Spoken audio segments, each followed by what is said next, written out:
That was published on the state website. Also, I have paper copies. I'm just going to pass them around.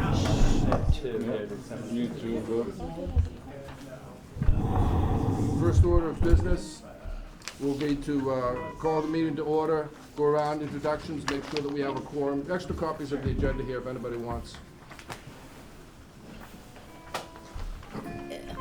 Joyce, you want to start us off? Sure. My name is Joyce Sanchez, and I'm one of the commissioners. Harmon Chantire, Commissioner. Cheryl Clyburn Crawford, Commissioner. Bopa Malone, Commissioner. Bill Kilmartin, Commissioner.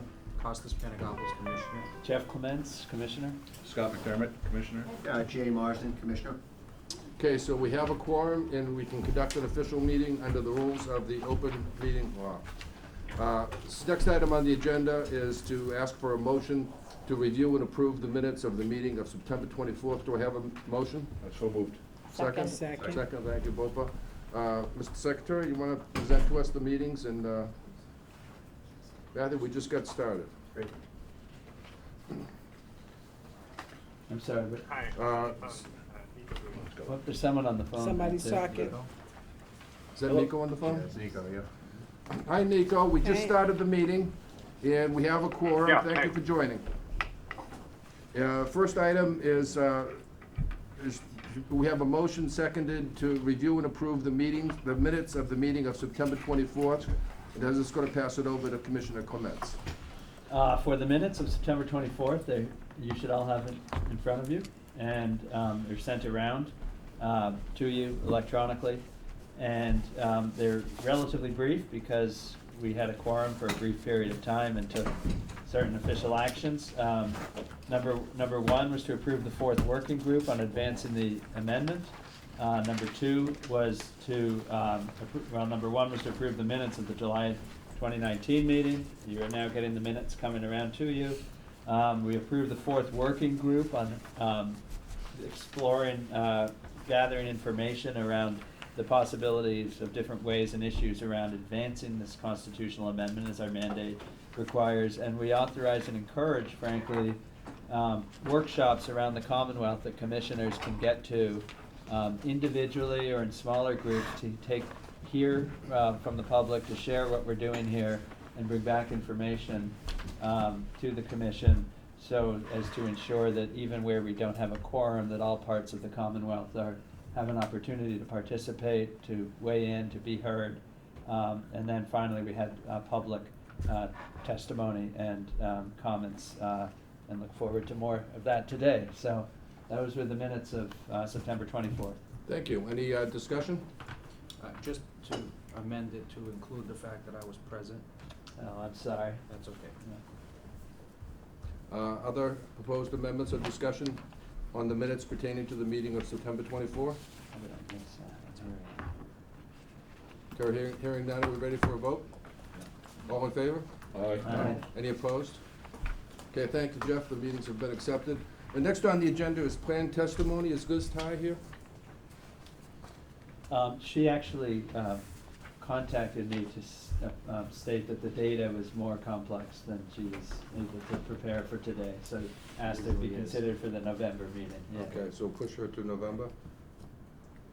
And Jeff, you want to describe a little bit the nature of what she was going to testify on? Yeah, so Liz Ty is a research scientist at Brandeis, an active volunteer on this ballot initiative in the past, who volunteered to work with data sources both at the Federal Election Commission through the Center for Responsive Politics and at the state level, the Institute for National Politics and their Follow the Money, massive amounts of data, and with our own Office of Campaign Finance, and to try to digest some of it. Much of that is digested in some of the website links that our Money in Politics group, working group, has shared with people, but she was going to take a look at it and see whether there was other analysis that could be brought to bear with her experience that would help us as a commission understand, again, fulfilling our mandate to try to report on how money is actually deployed in the political system in Massachusetts and what recommendations we'd make around where the constitutional amendment was needed or not needed to address different aspects of that money.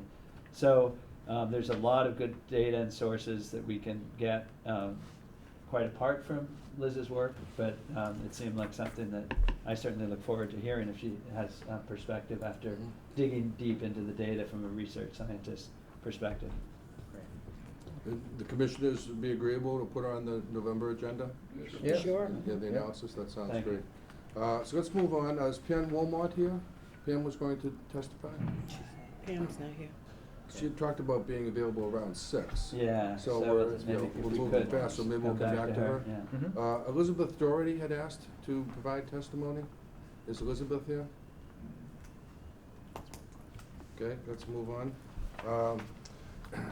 Items 4, 5, and 6 on the agenda are reports from the various working groups, communications, money and politics, and NICO artificial entities. So just to take them in the order that they're on the agenda, Cheryl, you have anything you want to say in terms of a report from the communications working group? So the Communications Working Group, which consists of Bopa and Joyce Sanchez here, Bopa Malone and Joyce Sanchez, we've been working on, And Jay? and Jay, yes, thank you. We've been working on finding locations for the rest of our meetings. I believe Joyce has done the groundwork to get us settled into libraries. We'll probably be making some decisions around where, and which will probably be a library. Would have been there today. We were all up at the State House, so it was more convenient to have this meeting here at Suffolk. And we're also locking down the rest of our dates, meeting dates for the rest of the year. So outside of that, that's where we've been. Okay. Any comments or questions to Cheryl, Jay, Bopa, Joyce? Okay, we're on a roll. Let's move next. Jeff, do you want to give us a report from the Money and Politics Working Group? Well, we haven't met or gathered information since our last meeting. I think Liz Ty next month will be helpful to that. We have begun evolving, I think, at the suggestion of the chairs and others, that as we pivot towards some of the solutions rather than the diagnosis of the problem, where there's a lot of information already, we should focus our efforts there. So along those lines, I would just flag for the commission that I distributed in preparation for this meeting an analysis of the different amendments in Congress, and as well as a memo from Brian Boyle, our counsel at American Promise, suggesting an amendment approach, and would be happy to do an overlay sort of how those different amendments address different aspects of what the Money and Politics Group previously brought before the commission, i.e. independent expenditures, corporate union money versus individual money, all those different pieces. So that's where I think we're headed. If anyone else on the working group wants to add anything, but I think now the task is to really start looking at the report as we move later in the agenda to what we think is the best thing and how to report on the information that's been gathered on the frankly vast amount of money that's coming into the Massachusetts political system, both federal and state, in many different ways. I think we're ready to do that, and it's a matter of reporting and then analyzing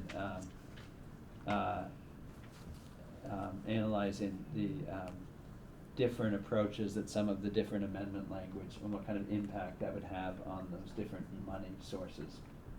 May I ask you a few questions? Yeah, can I ask your indulgence? I just got a text from Pam Wilmot saying she's in a room, a different room than this one. Well, let's go get her. So, May I just give her a quick call? one of the documents to which Jeff refers looks like this. Mhm.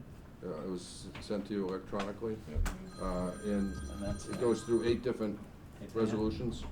And I was gonna ask Jeff to share with us in a narrative form what he has said in writing here.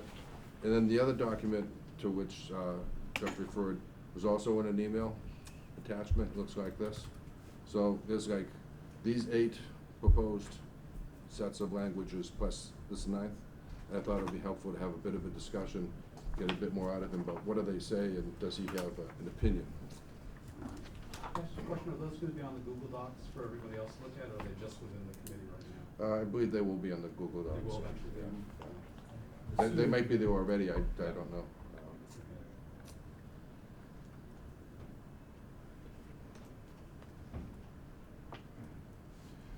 So when Jeff comes back, perhaps we can resume that. Nico, you're on the phone. Can you hear us okay? Yeah, I can hear you perfectly. Would you like to have anything that you want to share with the commission from the perspective of the Artificial Entities Working Group? No, so we haven't met since the last meeting, and we included, I've submitted to the rest of the commission the sort of spreadsheet that we've been working with. So we looked at the various amendments that have been proposed by Congress to analyze what effect that might have on the rights of artificial entities, including artificial entities beyond what may be the core scope of the proposed amendment, like with business corporations. So some of the proposed amendments by Congress would affect churches, or by protecting the freedom of the press, it might not have any effect on the rights of entities, or by focusing on entities as people, and whether they are people or not, it might not meaningfully respond to the primary holding of Citizens United. So that is in a document that has been, I believe it's been submitted, correct me if that's incorrect, to the rest of the commission, but that's where our work currently stands. Nico, thank you. This is Costas. I'm wondering if you believe your group, I remember discussing this document and your previous summary of it. Do you believe your working group will be in a position to make some proposals or recommendations to the full commission, or at least to raise them for discussion by the next meeting? Yeah, I think we could come up with a proposal, at least for elements that a amendment should or should not. Oh, I wouldn't feel comfortable if the group comes up, like if the working group comes up with draft language, but we could certainly make suggestions for what an amendment might look like. Great. I think we're at the point where we have to start getting to the Right. point where we're discussing actual proposals and then subsequently actual language. We've only got probably a couple of meetings maximum left before our first report will be issued. And so we're at the point where the working groups that have been focused on these issues much more closely than the group as a whole, I think we're looking at some recommendations from those groups for proposals we can discuss as a group. Okay, then that's fine. Thank you. I'd like to request that the spreadsheet that Nico referred to, as well as the documents that you held up before, be made accessible to the public. Yeah, I believe they're on the Google Drive. On the publicly accessible Google Drive? Correct, yes. Great, thank you. The, Nico, did you have anything else before I turn back to No. Jeff Clements? Nope. Okay, and thanks for joining us, we really appreciate it, and we have some additional items coming up, by the way, it's gonna require a vote, so I'm gonna ask you to stay engaged. Jeff, I was gonna go back to you, okay, and you had analyzed 8 House resolutions, and then there was also this other proposal, which would be a 9th set of language. Could you walk us through Sure. what